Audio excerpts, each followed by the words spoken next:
What's going on, everybody? Welcome to Ikram TV. The topic for today is Mr. Mrs. Salman Rushdie.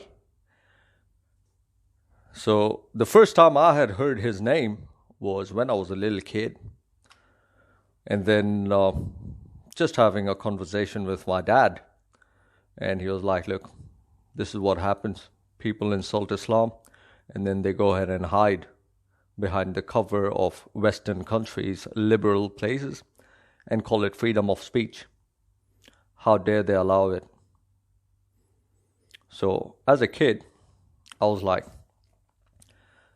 why would anybody insult a religion and our prophet and then call it freedom of speech?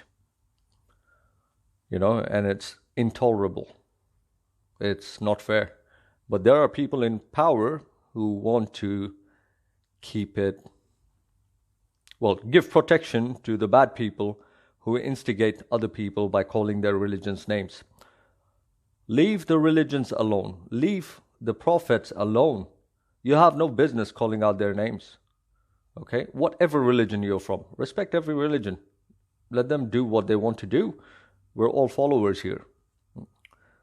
To the atheist people, you do what you want to do and worship the Satan. That's between you and Allah at the end of the day. But the rest of us, whoever decides to worship whatever God they want, it's between them and their gods. But anyway, so I was like, hopefully someday somebody punishes him for his actions. And then today is that glorious day. So I wake up this morning looking at this news on my social media all over the place saying that he's been stabbed in the neck. I'm like, what a glorious day it is. So amazing.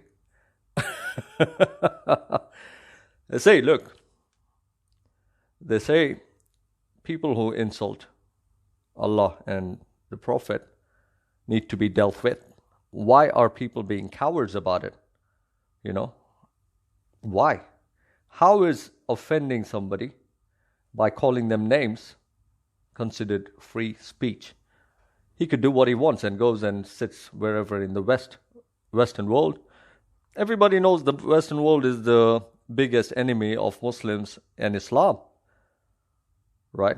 What's the other guy's name? The French Prime Minister, President, whatever he is, the Macron, right? He's one of the supporters. What the other clown, Charlie Hebdo, whoever that is, his time is also coming. Is that a threat? I'm just a normal guy. Anyway, is that a threat? No, it is a promise, because somebody's going to look at that and say, you know what? This is my chance. Let me go ahead and do it. Don't do shit and don't face the consequences. It's as simple as that.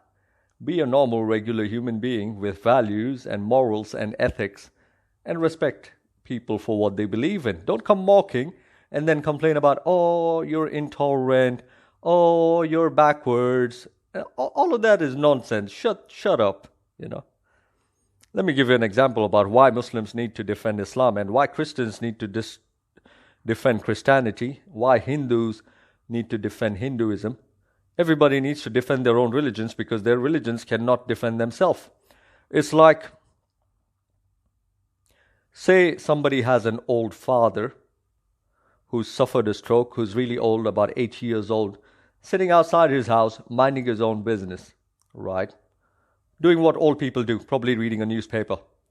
And then you have a bunch of teenagers come over onto him and say, hey man, we're going to beat you up.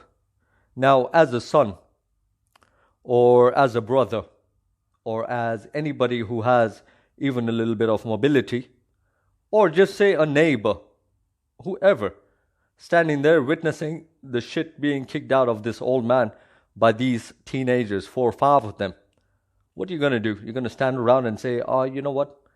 I'm just going to watch this, and he might be responsible for this and that. Or you're going to jump in and defend him. What are you going to do? Obviously, you're going to jump in and defend him, right? So let's not fool ourselves and talk nonsense and say, oh, Muslims need to be more tolerant and this.